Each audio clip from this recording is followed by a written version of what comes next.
There's something really funny that happens the farther you get into any language that you're studying. It's a shift and a transition that textbooks don't tell you about, and no teacher I ever had taught me about it. It was kind of a intuitive transition that I personally felt, and when I was taking the TEFL, and it was teaching me how to teach someone a language, it actually expressed it in pretty good terms. You start in the camp of learning the rules and trying to do it all by the book and make sure that everything's perfect, there's no errors, and then you transition into an area where you want to break the rules. Let's talk about correctness.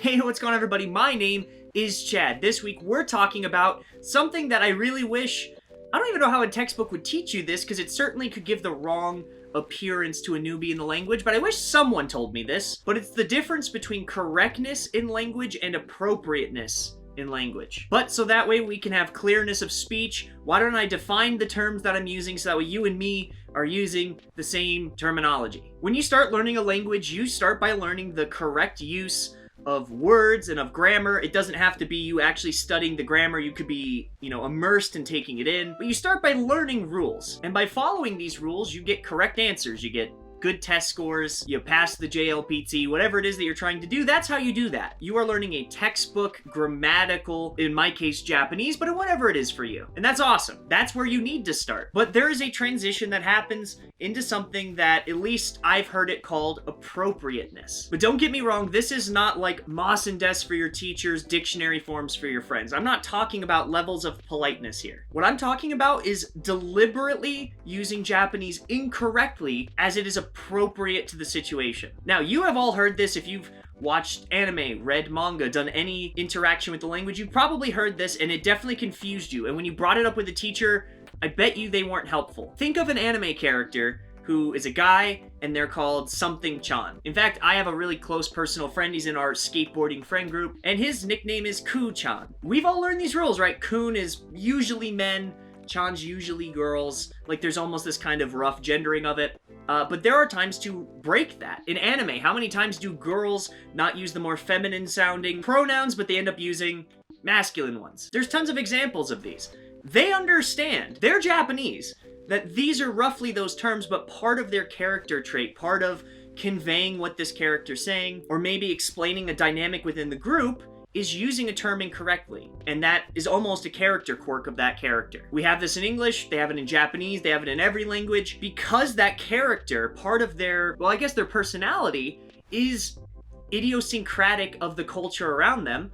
They use a term that isn't the same. So that's appropriate for that character, but if you and I were to speak or write like that, unless it is a part of our quirk or personality, it would be incorrect and inappropriate. But for them, it's incorrect, but it's appropriate.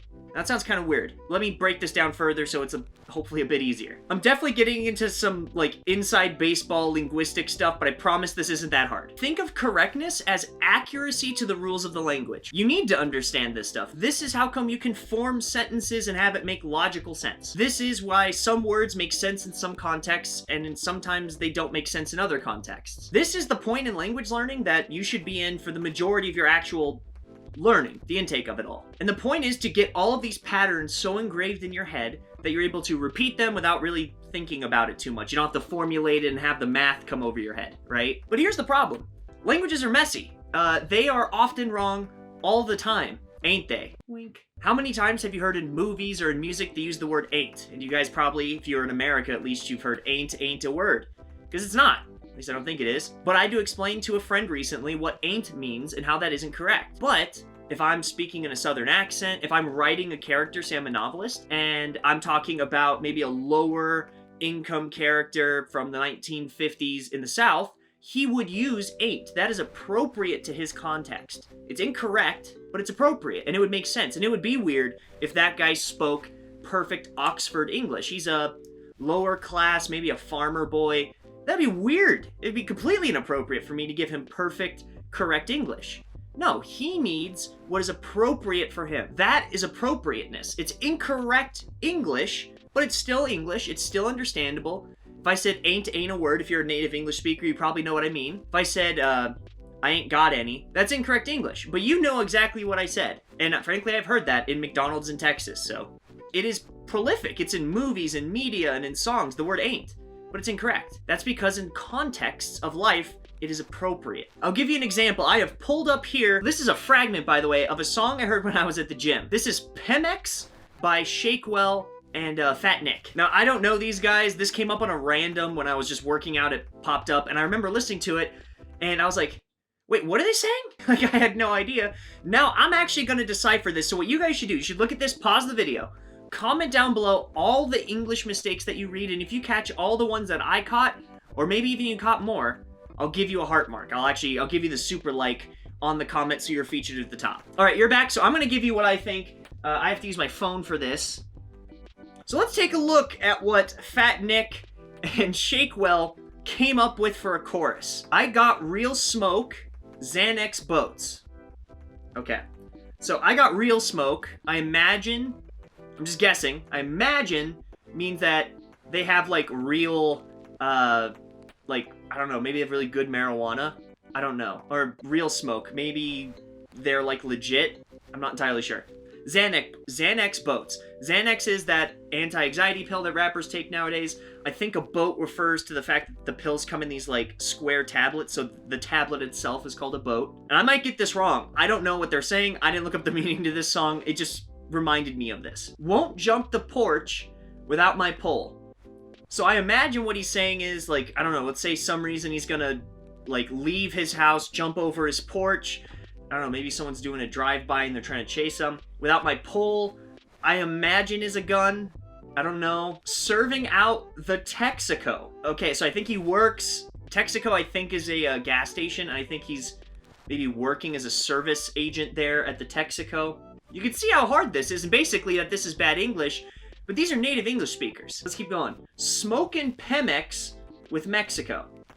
I imagine Pemex is another drug. I don't know. So they're smoking whatever Pemex is with Mexico. They're smoking it with a Mexican person or some dude nicknamed Mexico, maybe. Got big juice overflow. Okay. I imagine there's... You guys know, like, drip? Like, oh, she's got really good drip. I imagine that means, like, oh, they're overflowing with this, like, cool sense about them. Wokesha that I'm about to pour. So bout there, without the about, is wrong. That's very inherently... Mind you, there's a lot of this that's wrong. But that's very inherently wrong. It should be about. But because this is a rap song, it's appropriate to use bout here, and we all know what's going on. Wokesha, I don't know what that is. That sounds like a combination of, like, K-Tisha and woke. But Wokesha that I'm about to pour. Maybe there's a drink called a Wokesha and he's about to pour it. I don't know. Pour it out. Hollows hit him in his throat. This one I feel like I know. I feel like this is hollow point bullets hitting him in his throat. What do I know? Jungle Boys smoke incredible. I imagine the two guys are called the Jungle Boys. Just a guess. And they smoke incredible. And I mean, I figure that means they smoke an incredible amount of maybe marijuana or Xanax pills, as they were saying, Pemex, whatever those are. So yeah, you can see what I'm getting at here. There is an appropriateness in the context of a rap song, and this, by the way, is the exact same thing in Japanese rap. It's probably why Japanese rap's kind of difficult to listen to and understand as compared to pop music. There's a beat that they're trying to rap on, either on the beat or off the beat. This is some music theory thing. And so you can't have more syllables of words than beat in the stanza. Just that's a basic music thing. So what happens is, he says bout. That could be, mind you, a lot of things in English necessarily, but in this context, we all know it means about, because he needs to hit that note. About is too long. About is two, bout is one. So he's shortening the beats. So, incorrect English, appropriate for that situation. He's also using slang that I don't really understand very well, but it makes, I assume, perfect sense to people in that community. The rappers who wrote the song, the people who consume that media, it makes good sense to them. They know what all of these slang words and, you know, bits that might not make any sense, it makes sense to them.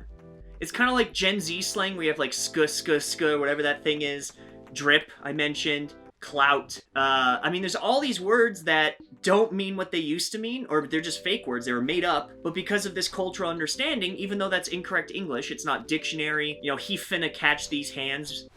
I feel very stupid being almost 30 and trying to say these things, but he finna catch these hands. Completely incorrect, but you and I probably know what that means, right? I'm about to beat that dude up. But it's incorrect English, but it's appropriate. I don't know if I was, in a rap group or doing a TikTok or something to be funny, I might say that. So that's kind of the difference between the correct and the appropriate. And so if you're a beginner, what I don't want you to think I'm saying is it is okay to be incorrect because you think you're being appropriate. I'll give you a great example from my AP music teacher when I was in high school. So I remember it was one of our first days learning music theory, and he was going over kind of a broad view of history and how really what happens is they take pieces from the old, break their rules, and it creates something new. And then there were some kids who go, well, if you're just gonna break the rules, then why learn them? And he said, that's exactly what I was hoping someone would say. So he sits down at a piano, and on the piano, he just plays randomly, just chaotic notes without any seeming flow together, and it was horrible to listen to. It was unintelligible. It was just not good. Then what he did was he goes, I'm going to play some basic rules, and he explained the rules, the circle of fourths and fifths. He's just kind of playing through some basic pop melody, some major key thing. And it sounds very nice. We're like, okay, so that's kind of the basic of the rules. And he goes, here's what I'm going to do. I should resolve either, up to 8 or 1, but I'm actually going to key change. I'm going to break the pattern and the rule of what I've had and move to a different key. And he did that, and it sounded really good. And people began to go, oh, so that's why you break the rules. What he said after that completely changed my mind with me making music or even language learning to this day. Because all music is another language, you have to know the rules in order to break them. Because if it's just chaos, it's terrible sounding. And if you're doing that in language, it's going to be unintelligible. But if you intentionally, how to correctly say the thing, but you're intentionally changing it to be funny, you're changing it to be, to fit a mood or to write a character in a particular way, like you're writing that character from the 50s who's a farm boy, or you're maybe trying to do Shakespearean stuff. Like Shakespeare invented tons of words and he broke tons of rules of English to do it, but he knew the rules. He knew all the rules and he knew where he could break them in order for it to come out beautiful on the other side. That's innovation in language, and that happens all the time, and that's good. But you as a beginner, and it's not a put down, it's where everybody is, myself too.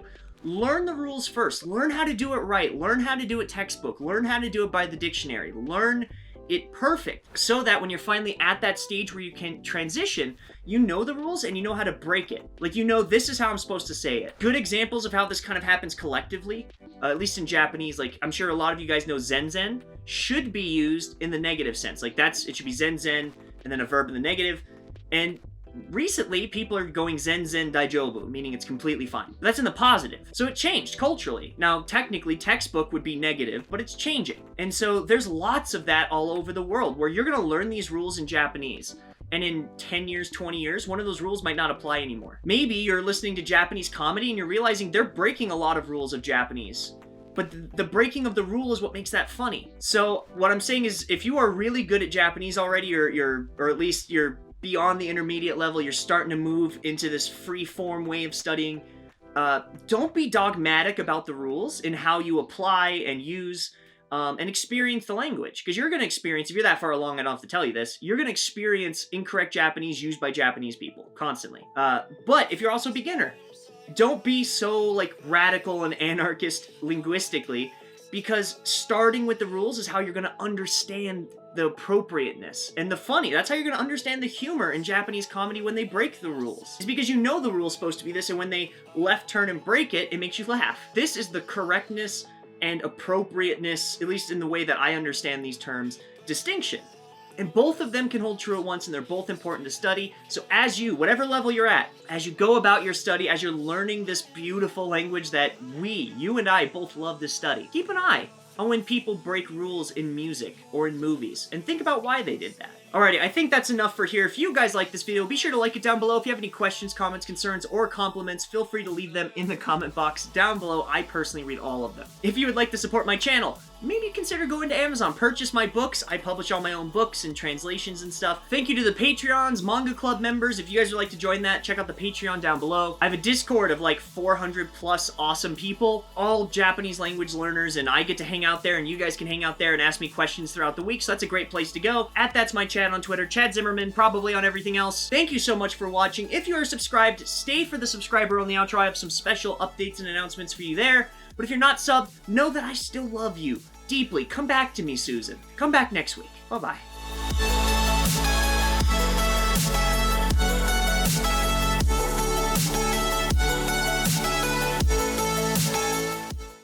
Hey, welcome back. Thank you so much for sticking around past the outro. This is the subscriber on the outro, which means you're subbed. So you get to see this. You have the special lizard vision to be able to comprehend the infrared spectrum that makes this actually visible. I would like to talk to you guys real quick about doing maybe another charity live stream. Last year, we did a Christmas live stream. It was like right before Christmas.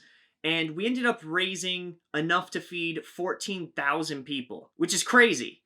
We didn't expect that at all. This isn't like St. Chatty's where we like basically are hurting ourselves or painting our whole bodies or Gage taking a heroic dose of something monetizer friendly in order to help fund the channel and buy new equipment. This was just us hanging out on stream and going, hey, if you would like to donate, you don't have to. But if you'd like, all the proceeds, everything that we make goes to Feeding America. And because Feeding America matched the live stream, we fed 14,000 people. So we were thinking about doing that again this year.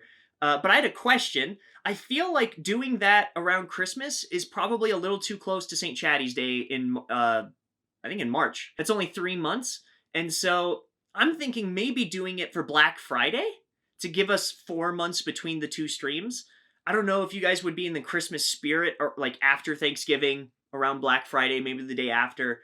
I kind of want you guys' thoughts. What do you think is best here? And with that, I bid you adieu.